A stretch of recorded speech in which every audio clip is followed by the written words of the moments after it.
Número 1. Picos de atividades solares. De acordo com uma reportagem do Space Today, um grupo de cientistas do Center of Excellence in Space Sciences, Índia, descobriu uma nova relação entre o campo magnético do Sol e o seu ciclo de manchas solares. E essa relação pode ajudar a prever quando o próximo pico da atividade solar pode acontecer. O trabalho dos pesquisadores indica que a intensidade máxima do ciclo solar, identificado pelo número 25, é iminente e provavelmente deve acontecer no decorrer de 2024. Algumas vezes, os campos magnéticos das manchas solares são rompidos em eventos violentos que resultam no nascimento de tempestades solares magnéticas. Estas podem acabar liberando uma radiação de alta energia, jogando uma grande quantidade de plasma magnetizado no espaço. Para compreendermos, basta entender que o Sol é composto por um gás quente ionizado conhecido como plasma. Quando um grande ciclo de convecção acontece e os grandes fluxos de plasma se unem, formam complexos campos magnéticos dentro do Sol. Estes campos se manifestam na superfície do Sol como manchas escuras.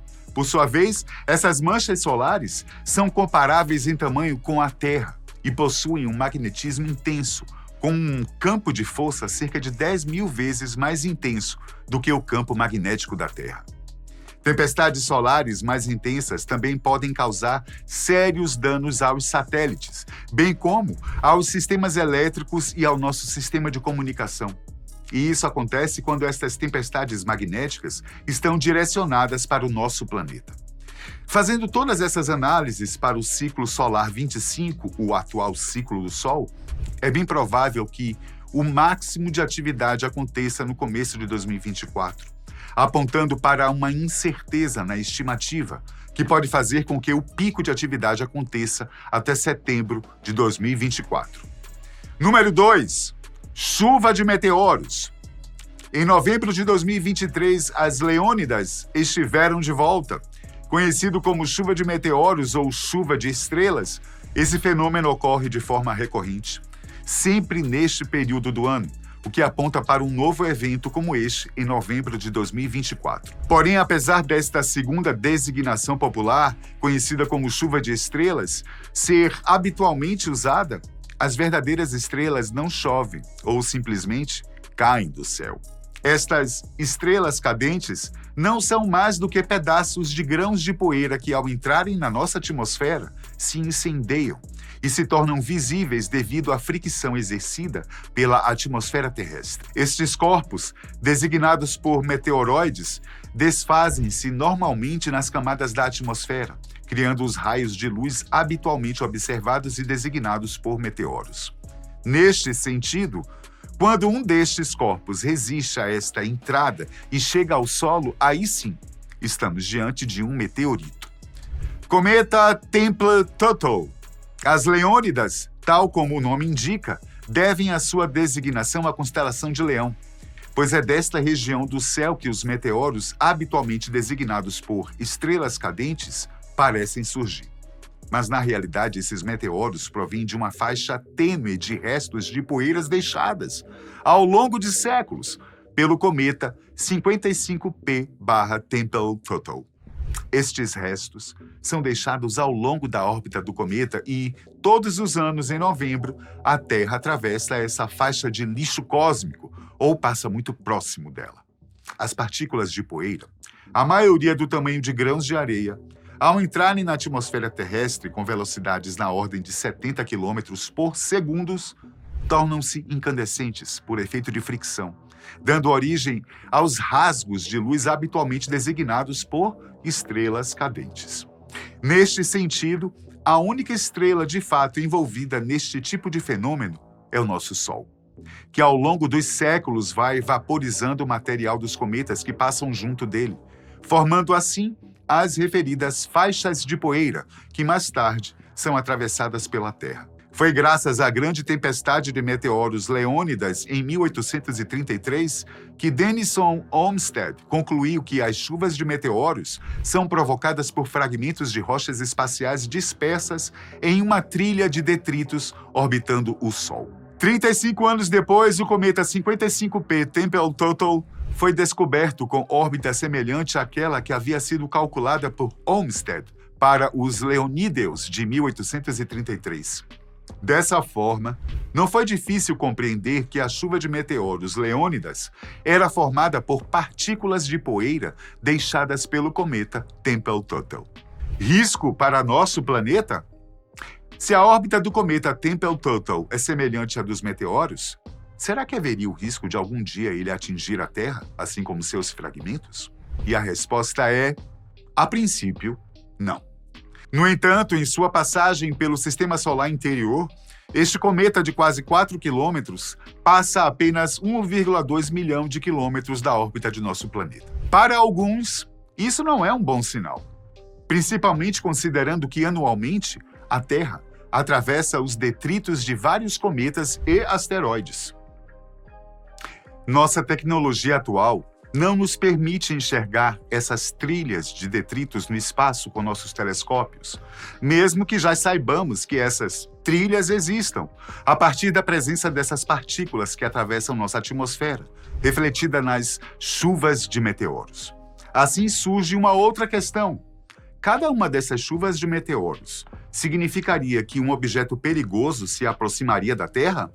A resposta é não necessariamente.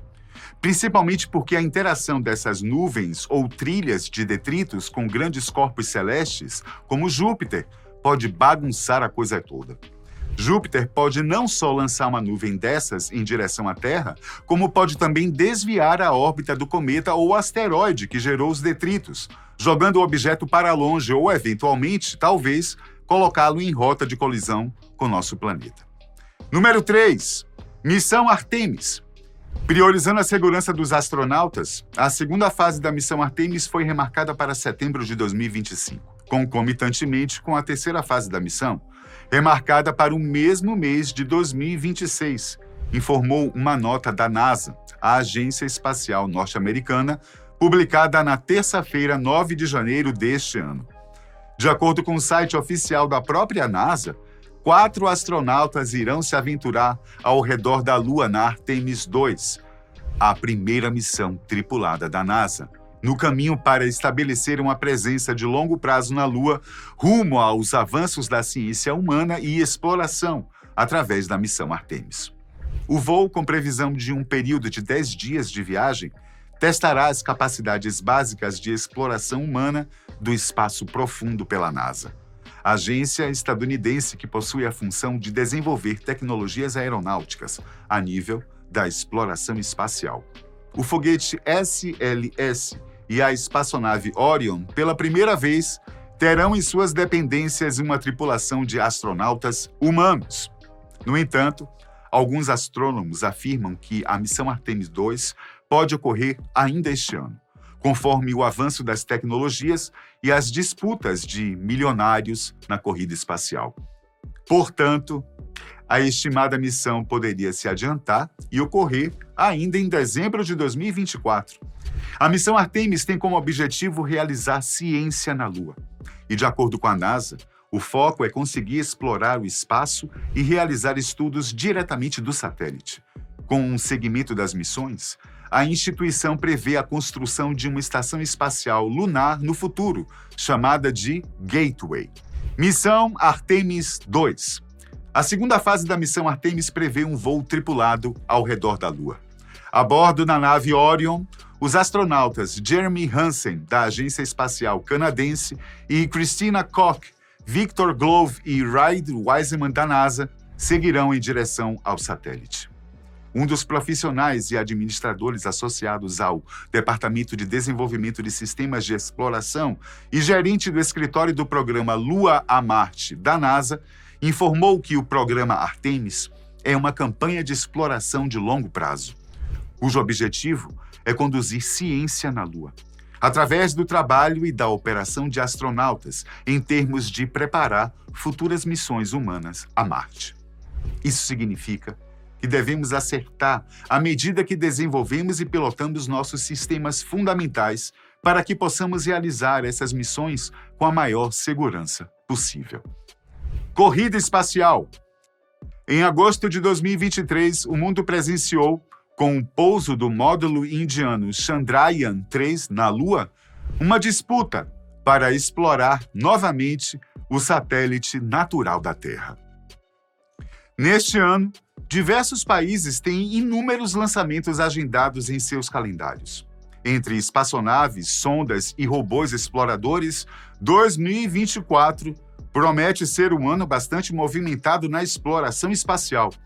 Logo no primeiro dia do ano, a Organização Indiana de Pesquisa Espacial, a ISRO, na sigla em inglês, lançou um foguete que transporta um observatório para estudar os buracos negros e outros eventos astronômicos. E na madrugada do dia 3 de janeiro, o foguete Falcon 9 da SpaceX lançou 21 satélites para a órbita da Terra.